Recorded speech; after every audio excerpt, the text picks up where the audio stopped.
सबसे बेसिक, जैसे हमारे में 7 बेसिक यूनिट है, जिसमें शायद पहला है लेंथ, दूसरा है टाइम, इसको एल से रिप्रेजेंट करते हैं, इसको टी से रिप्रेजेंट करते हैं, तीसरा है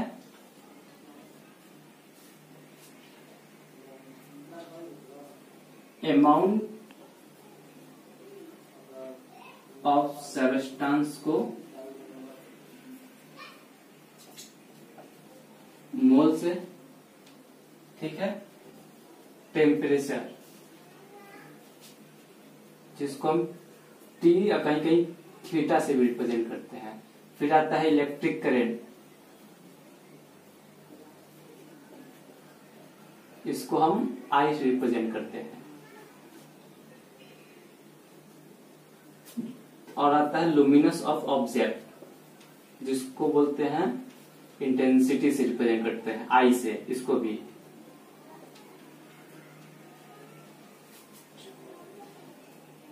एक मास, जिसको हम लोग रिप्रेजेंट करते हैं एम से।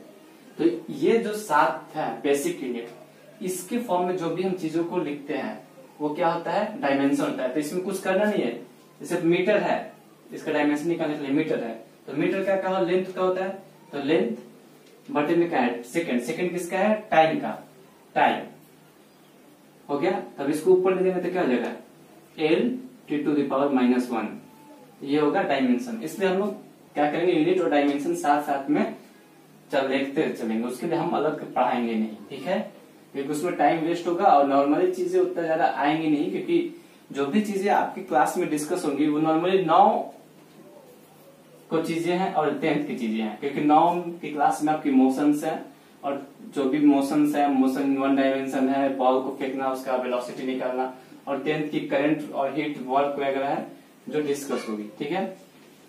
नेक्स्ट आता है इसके बाद आएगा वेलोसिटी। अच्छा, यहाँ पर ये नहीं बताया गया है कि बॉल यहां से यहां तो जा रहा है, लेकिन बॉल का डायरेक्शन बताया नहीं है। अगर इस बॉल के साथ साथ डायरेक्शन भी ऐड हो जाए कि बॉल एक्स डायरेक्शन में जा रहा है, मान लो कोई भी बॉल यहाँ पर है, ये वेस्ट में जा रहा है, हम में से बता दे रहे, तो वो क्या हो जाएगा, वो वेलोसिटी हो जाएगा। और उसके साथ साथ वेलोसिटी का जो होता है वो होता है डिस्प्लेसमेंट बटे में टाइम। क्या होता है, डिस्प्लेसमेंट। अच्छा, दूसरी बात कि हम बता दें आपको डिस्प्लेसमेंट और डिस्टेंस में डिफरेंस क्या होता है। जो होता है डिस्टेंस और डिस्प्लेसमेंट,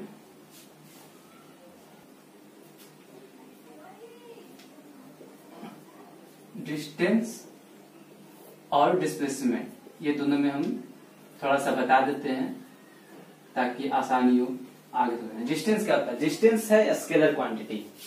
स्केलर क्वांटिटी हो, क्वांटिटी हो जिसमें सिर्फ मैग्नीट्यूड होता है, और ये क्वांटिटी कभी भी निगेटिव नहीं हो सकता है, कभी भी निगेटिव नहीं हो सकता। और ये होता है वेक्टर क्वांटिटी। ये क्या होता है, वेक्टर क्वांटिटी। और ये क्या होता है, पाथ डिपेंडेंट होता है।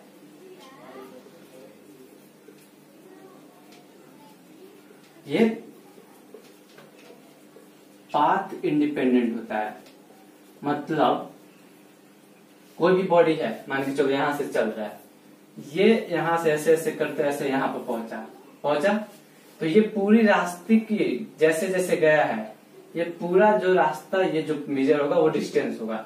लेकिन हमको डिस्प्लेसमेंट नापना होगा, तो मैं सीधे यहां नापूंगा और ये फाइनल पॉइंट दोनों के बीच डिस्टेंस डायरेक्ट, ये जो डिस्टेंस होगा ये डिस्प्लेसमेंट कहेगा, ठीक है। और जो ये पूरी रास्ता का जो मेजरमेंट होगा वो क्या कहेगा, डिस्टेंस, ठीक है। और दूसरी बात, हमेशा हम ये में भी क्वेश्चन आ सकता है, बहुत इंपॉर्टेंट क्वेश्चन है, हमेशा कभी ना कभी पूछेगा ही पूछेगा कि जो डिस्टेंस होता है वो हमेशा इक्वल और बराबर हो सकता है किसका, डिस्प्लेसमेंट से। ये कैसे, ये बराबर कब होगा, नॉर्मली इस केस में क्या है, हमें डिस्प्लेसमेंट क्या है, बड़ा है कि नहीं है, बड़ा है। जब ये पूरा रास्ता का मेजर करेंगे तो मान चलिए ये 10 मीटर आएगा और ये नॉर्मली 2 मीटर 4 मीटर वॉटेवर, तो हमेशा क्या होगा, डिस्टेंस क्या होगा, डिस्प्लेसमेंट से बड़ा होगा। लेकिन बराबर कब होगा, जब बॉडी क्या होगा, स्ट्रेट लाइन में। ये भी पूछेगा कि डिस्टेंस और डिस्प्लेसमेंट बराबर कब होते हैं, तो जब कब होंगे, जब दोनों बॉडी क्या करेगा, स्ट्रेट लाइन में मूव करेगा। स्ट्रेट लाइन में मूव करेगा तो डिस्टेंस क्या होगा, ये पूरा से यहाँ जो रास्ते को मेजर होगा वो क्या होगा, डिस्टेंस होगा। और डिस्प्लेसमेंट भी क्या होगा, यहाँ से यहाँ इस दोनों के बीच डिस्टेंस जो होगा, डिस्प्लेसमेंट वो क्या होगा, डिस्प्लेसमेंट। तो डिस्टेंस और डिस्प्लेसमेंट कब इक्वल होते हैं, जब दोनों बॉडी स्ट्रेट लाइन में क्या हो, मूव करती हो। बॉडी डिस्टेंस टू डिस्प्लेसमेंट कब, व्हेन बॉडी इज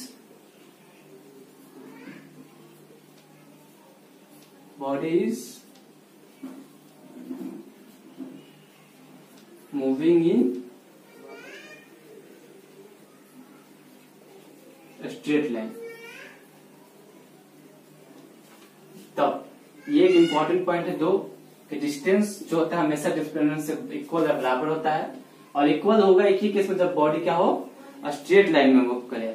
दूसरी बात, ये डिस्टेंस क्या होता है, हमेशा क्या हो सकता है, 0 नहीं हो सकता है या फिर पॉजिटिव होगा। लेकिन डिस्प्लेसमेंट क्या हो सकता है, पॉजिटिव, नेगेटिव और 0 भी हो सकता है, ठीक है। डिस्टेंस और डिस्प्लेसमेंट के बीच में डिफरेंस ये है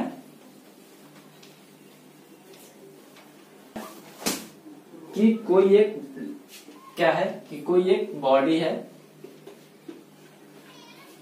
कोई एक बॉडी है जो क्या कर रहा है, सर्कुलर मोशन कर रहा है। क्या कर रहा है, सर्कुलर मोशन यहाँ पर है, मतलब ये सर्कुलर मोशन कर रहा है, जिसका रेडियस क्या है, r = 1 मीटर है। क्या है, r = 1 मीटर है।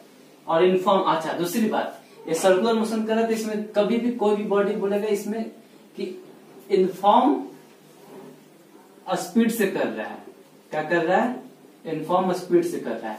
यहाँ पर ये नहीं बोला कि इनफॉर्म वेलोसिटी से कर रहा है, कभी भी नहीं बोल सकता है, क्योंकि हर सेकेंड ये बॉडी जैसे, इसका डायरेक्शन क्या है, अब इधर है, ठीक है। जैसे ही यहाँ पर पहुंचेगा इस बॉडी का डायरेक्शन किधर हो जाएगा, इधर हो जाएगा कि नहीं। तो बॉडी ने अपना डायरेक्शन चेंज कर दिया ना। जैसे यूनिफॉर्म वेलोसिटी बोलेगा उसमें तो डायरेक्शन क्या होना चाहिए, कांस्टेंट होना चाहिए, मतलब ये बॉडी क्या होना चाहिए, अब इधर है तो ये इधर ही चलते जाना चाहिए। लेकिन ये बॉडी क्या कर रहा है, सर्कुलर मोशन कर रहा है। तो सर्कुलर मोशन में कभी भी बोलेगा तो यूनिफॉर्म स्पीड बोल सकता है, कभी भी यूनिफॉर्म वेलोसिटी नहीं बोलेगा, कभी भी यूनिफॉर्म वेलोसिटी नहीं बोलेगा। ठीक है, इसमें बोल रहा है कि यूनिफॉर्म वेलोसिटी से मूव कर रहा है। अच्छा, ये बताइए कि आधा रोटेशन करने के बाद, हाफ रोटेशन करने के, रिवोल्यूशन करने के बाद, हाफ रिवोल्यूशन करने के बाद, मतलब ये बॉडी यहां पर था इनिशियली, अब आधा, इसका मतलब 180 डिग्री, मतलब यहां से यहां पहुंच गया ना। तो यहां पहुंच गया तो इसका डिस्टेंस, रेशियो और डिस्प्लेसमेंट का रेशियो बताना है, डिस्टेंस और डिस्प्लेसमेंट का रेशियो बताना है। ठीक है, तो क्या करेंगे, बॉडी का डिस्टेंस कितना हो जाएगा, यहां से यहां मूव किया है, रेडियस कितना है 1 मीटर। तो डिस्प्लेसमेंट क्या होता है, सबसे पहले हम लोग डिस्प्लेसमेंट की बात करेंगे।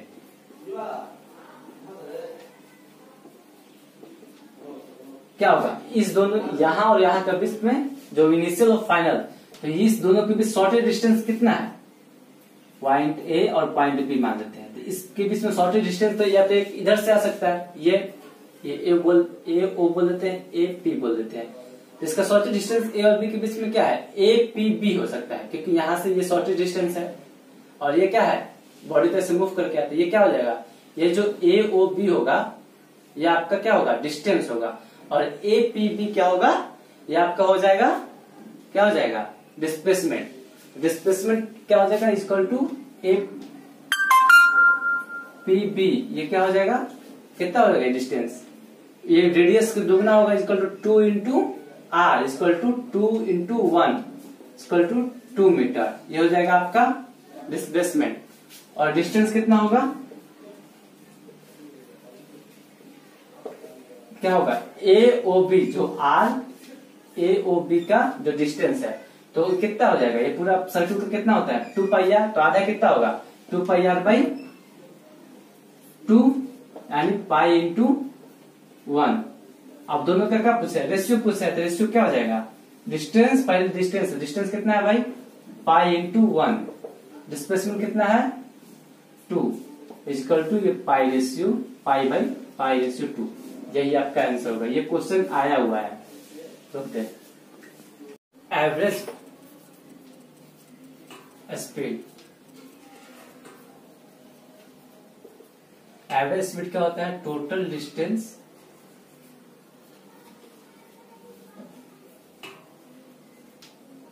बटा में टोटल टाइम। ठीक है, और एवरेज वेलोसिटी, ये होता है टोटल डिस्प्लेसमेंट बटा में टोटल टाइम। ठीक है, और हम इस पे क्वेश्चन, उसके बाद हम आज की क्लास को एंड करेंगे और नेक्स्ट क्लास में लोग एक्सेलरेशन और वो इक्वेशन ऑफ मोशन लेंगे। एक क्वेश्चन इसमें है, एक कोई बॉडी है, ठीक है, वो ए से बी जा रहा है वेलोसिटी v1 से, और वेलोसिटी v1 चाहे स्पीड v1 से, ठीक है, और रिटर्न कर रहा है स्पीड v2 से। ठीक है, अब बोल रहे हैं कि इस बॉडी का एवरेज स्पीड निकालिए कितना, इसमें बाकी कुछ नहीं किया है।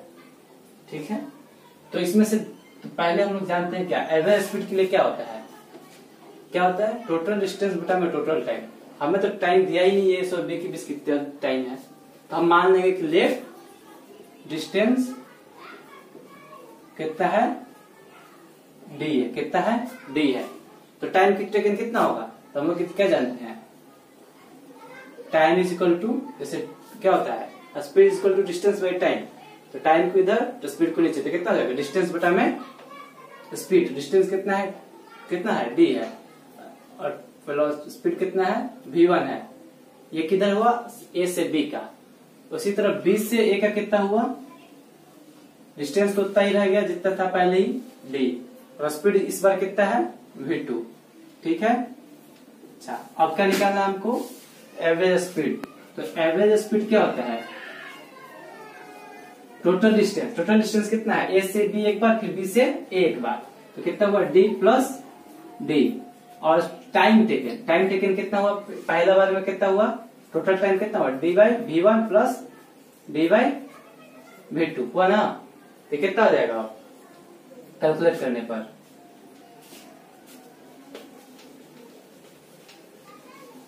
प्लस डी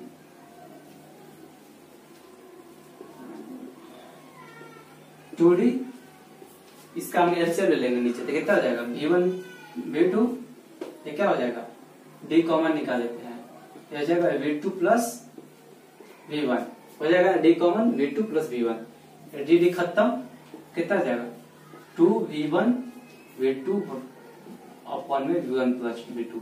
ये एक फार्मूला भी है, ये हम लोग एज एन फार्मूला भी याद करते हैं नॉर्मली क्वेश्चन की। कोई भी गाड़ी है जो एक यहाँ से यहाँ जा रही है 30 किलोमीटर, वहां से आ रही 50 किलोमीटर प्रति आवर, तो बताइए एवरेज स्पीड क्या था। तो हम लोग क्या करेंगे, दोनों का क्या इसको बोलते हैं, दोनों का स्पीड को गुणा कर देंगे, उसके बाद अपॉन में दोनों का स्पीड को ऐड कर देंगे। ये एक फार्मूला भी है। नॉर्मली ये सब चीजें हम एक ऐसी लेवल तक पढ़ा के जेईई मेंस में भी ऐसा काम आ जाएगा, बट नॉर्मली हम पढ़ा देते हैं कि आगे तक भी फ्यूचर में 11th-12 में भी काम आ जाएगा। उसी तरह से एवरेज वेलोसिटी पे भी कर लेते हैं क्वेश्चन, छोटा सा क्वेश्चन है, बहुत ही छोटा आसान, उसमें दोनों, हाँ इसमें भी याद रखिए जो एवरेज स्पीड है वो हमेशा, मतलब एवरेज वेलोसिटी तो क्या होगा, उसमें डायरेक्शन भी होगा, उसका मॉड जो मैग्नीट्यूड होगा उसके बराबर और इक्वल होगा।